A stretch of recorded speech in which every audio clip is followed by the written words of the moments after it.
चला तर मित्रांनो बघा हा व्हिडिओ। एका मोकळ्या जागेत झाड लावण्याकरता प्रत्येक रांगेतील झाडांची संख्या व झाडांच्या रांगांशी व्यस्त प्रमाणात आहेत। बघा इथे झाडांची संख्या आणि झाडांच्या रांगा या व्यस्त प्रमाणात आहेत। प्रत्येक रांगेत 36 झाडे लावल्यास 12 रांगा तयार होतात। झाडांच्या 16 रांगा तयार करण्यासाठी एका रांगेत किती झाडे लावावी लागतील? बघा इथे रांगा किती येतात? 12। इथे 16 रांगा आहेत। आता इथे आपल्याला संख्या काढायची, त्या प्रत्येक रांगेत किती झाडे असतील। आपण प्रश्न पाहिले मित्रांनो पुस्तकामध्ये परीक्षेमध्ये प्रश्न कसा होता? एका बागेमध्ये 20 रांगा आहेत आणि प्रत्येक रांगामध्ये 20 झाडे आहेत, तर एकूण झाडे किती? किंवा एका शाळेमध्ये प्रार्थनेला 15 मुलं उभं राहिले एका रांगेमध्ये आणि रांगा बी 15 आहेत, तर त्या मुलांची संख्या किती? तेव्हा आपण काय केलं मित्रांनो, फक्त वर्ग केला फक्त त्या दिलेल्या संख्यांचा, आपलं उत्तर मिळून गेलं। पण या ठिकाणी व्यस्त प्रमाण आहे, इथं वर्ग करता येईल का? नाही। वर्ग करण्यासाठी दोन्ही संख्या सारख्या पाहिजे। इथं 36 इथं 12 होणार नाही। तर अशा वेळेस असं गणित कसं सॉल्व करायचं मित्रांनो की अशा वेळेस ज्या दोन बाबी असतात यांचं गुणोत्तर म्हणजे 36 झाडे गुणिले 12 यांचं एकूण यांना जर गुणाकार केला तर आपल्याला एकूण झाडे मिळतील।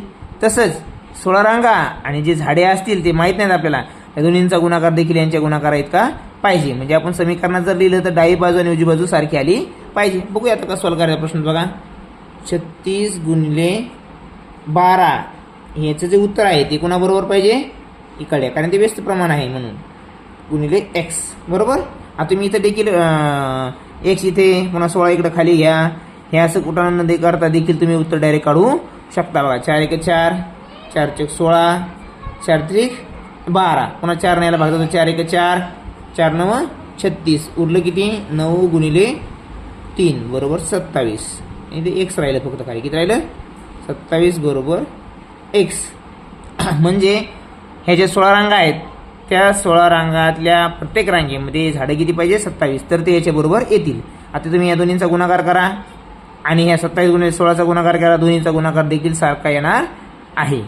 म्हणजे जेव्हा असं गणित येईल तेव्हा काय करायचं आपल्याला? त्या दोन्हींचं डावी बाजू गुणिले उजवी बाजू सारखी असते, त्यांचे गुणाकाराचं जे प्रमाण आहे ते सारखं असतं, कॉन्स्टंट असतं। या बाबीमध्ये ध्यान ठेवायची ही महत्त्वाची गोष्ट आहे, बरोबर लक्षामध्ये।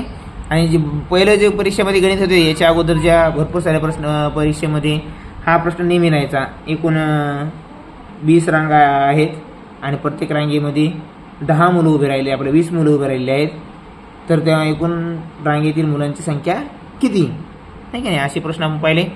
पण हा प्रश्न थोडा वेगळा आहे आणि तो अशा पद्धतीने आपल्याला सोडवायचा आहे। यामध्ये एक ध्यान ठेवायचं की दोन्ही बाजू सारख्या असतात लक्षामध्ये। चला तर धन्यवाद मित्रांनो, चॅनलला मात्र सबस्क्राईब करायला विसरू नका।